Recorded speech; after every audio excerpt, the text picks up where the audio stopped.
All right, 10'2" spruce log. Give you a look at the end. See how big it is. It's not very big. Just want to give a speed of cut view. Again, there's a lot of posts about how fast everything goes and how long it takes people. Just hand filed the chain.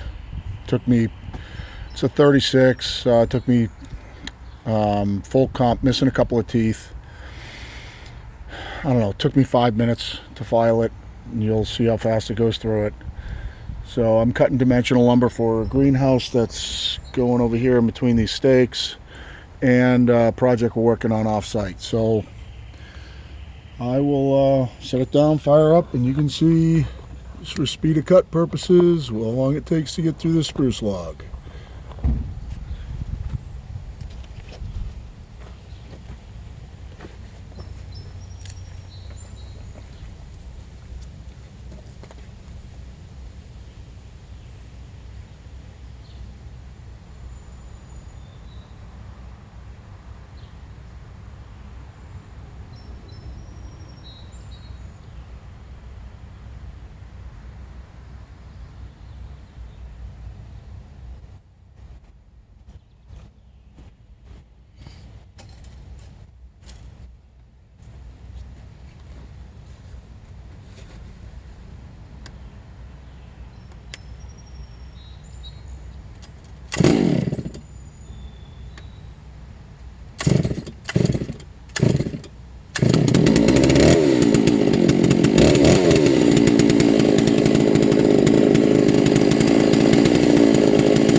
out for that saw. I'm going to pull it off. I'll show you how smooth the cut is. I'll show you that I'm not doing on some super aggressive grind or something like that.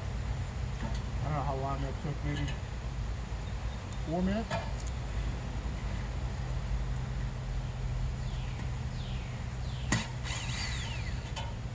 Pretty simple setup out in the backyard.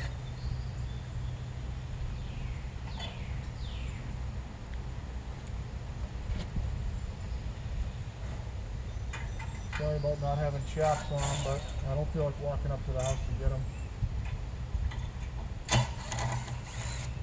Wife wanted to use the truck, so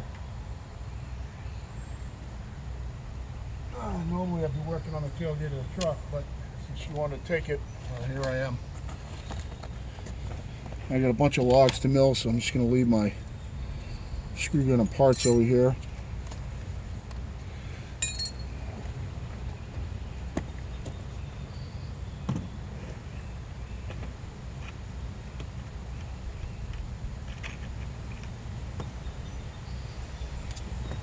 So I want to see what the color is, because if the color's not going to match the project that I'm doing outside, I'm going to mill this all into 4x, the beams. Oh. Pretty simple process. I'll mill 4-inch slabs and then rip them down with a beam saw.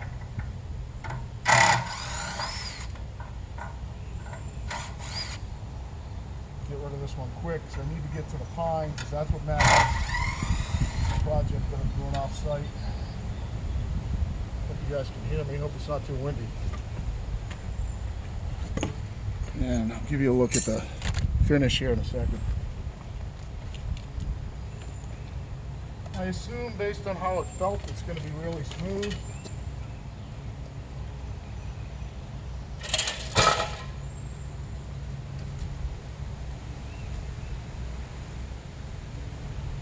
And it is really smooth. You can barely see lines in it. I'll show you that in a second.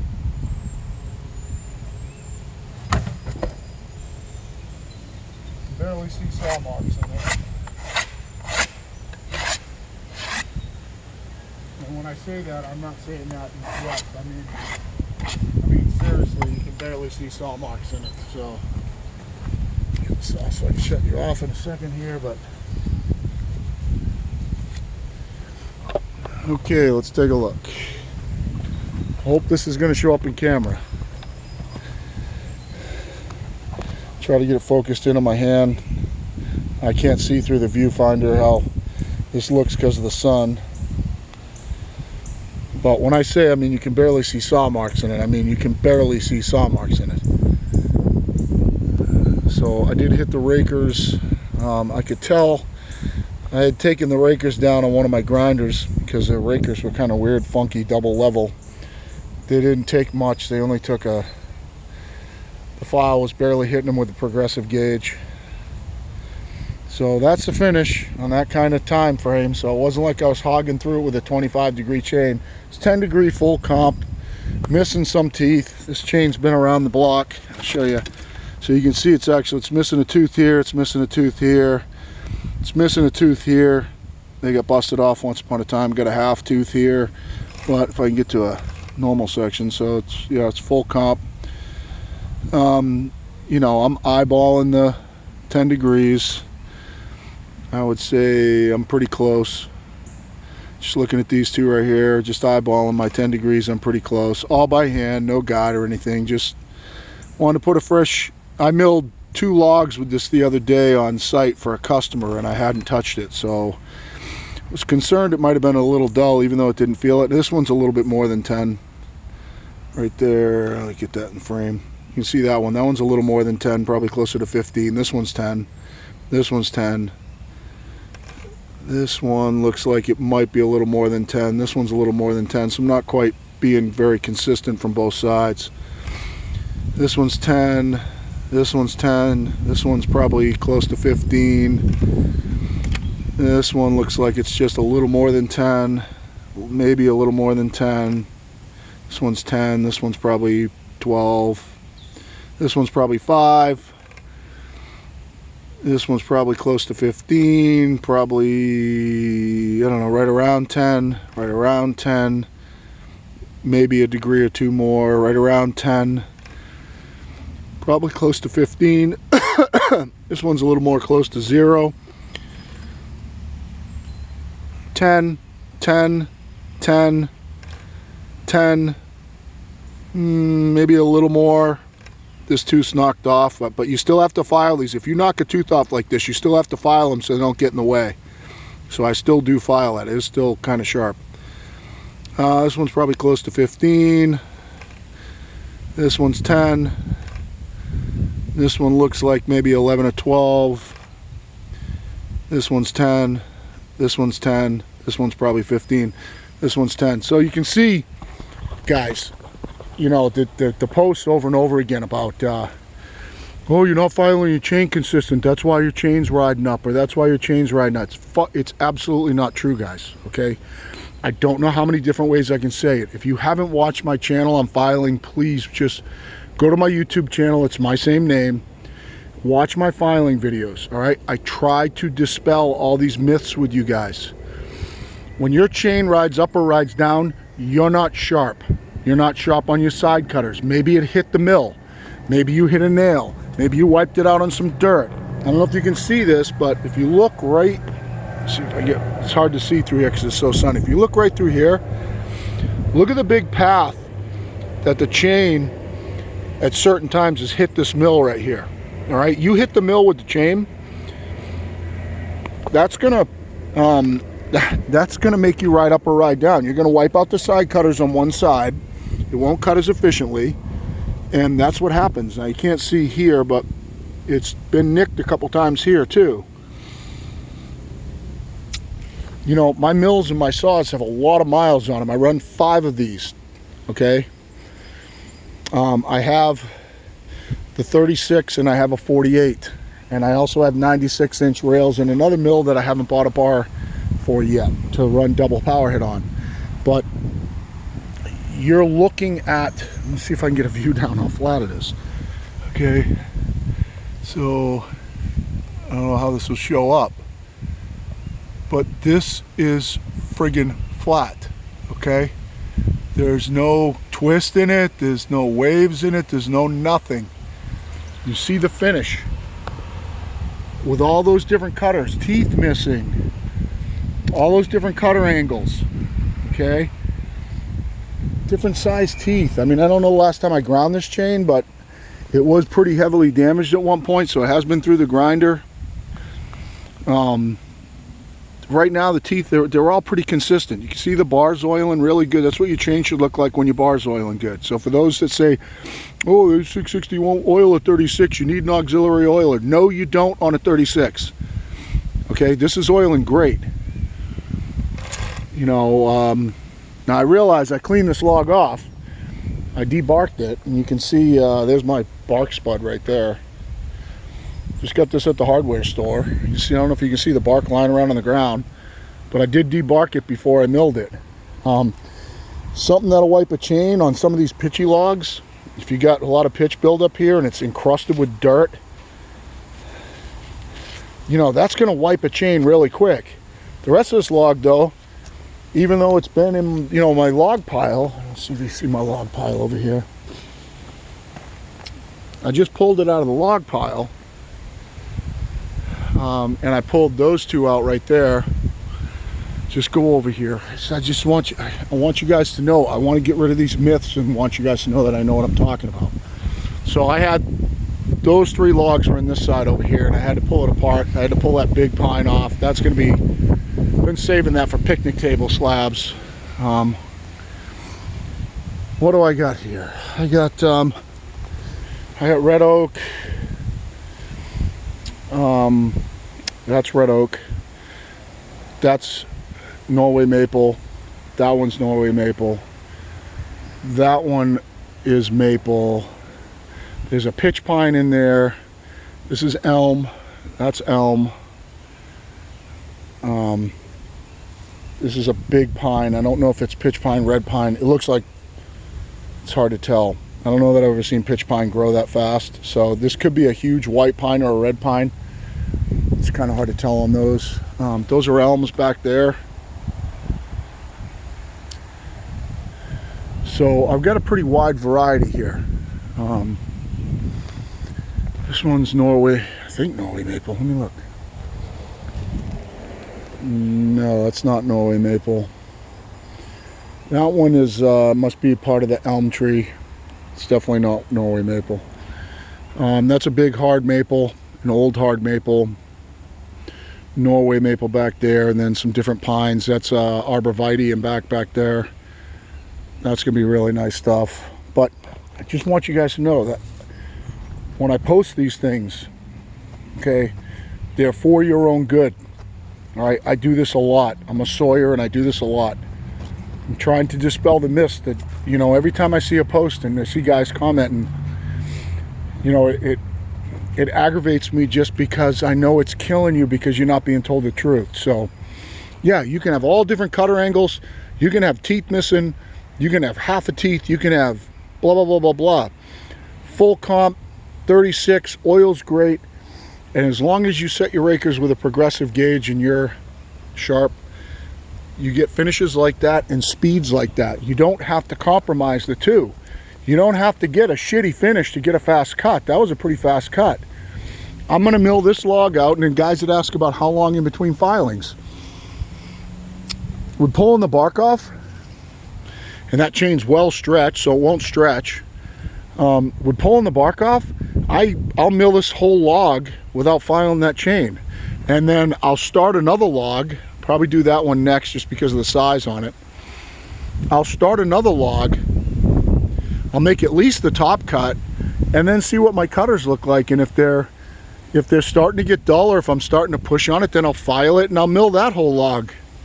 You know, this log's probably had a little bit more exposure to dirt on it, and it's clean, it's got no bark, so I have to be careful there. But you know, I could mill all three of these logs without touching that chain. Just at the end, the last several part of slabs are going to be really pushing on the mill, and I don't want to do that. I mean, I want to be, if anything, I want to be holding it back. But you know, I don't really know what much else to say other than, you know, I hope that this all came out in focus so you can see how smooth this finish is.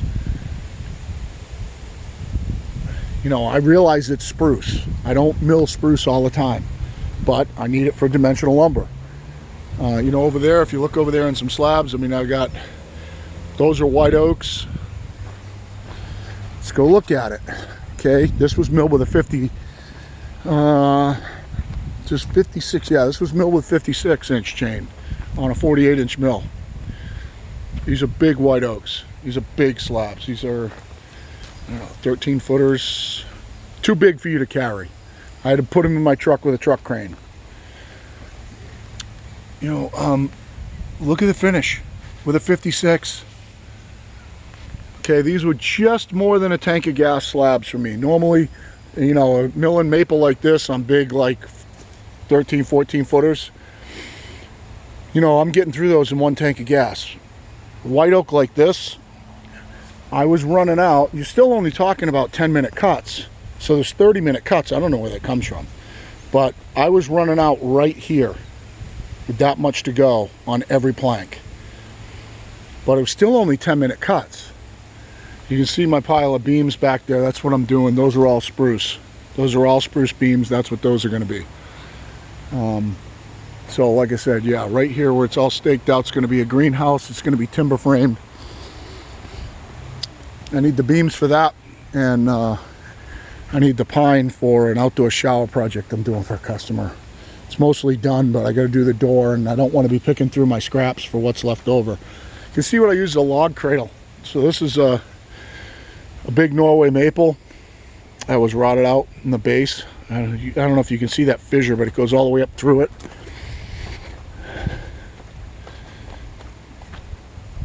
So you can see it comes all the way up through it. Now I think I'll probably end up cutting this, V'ing this out right here. But I actually like the way the log's hanging over, because right now if you look down here, this in the log cradle, that's not going to interfere with the power head, and I can mill it all the way down. And even as I get down if that interferes, I'll just cut right through it. So yeah, that's pretty much it. How do you move big logs around? A T650. This is a T650 with like 1,600 hours on it. Kubota engine that moves those around with no problem. But yeah, I know this got long. Maybe I'll shoot another couple when I'm milling this out. But hope you guys are having a great day. Stay safe.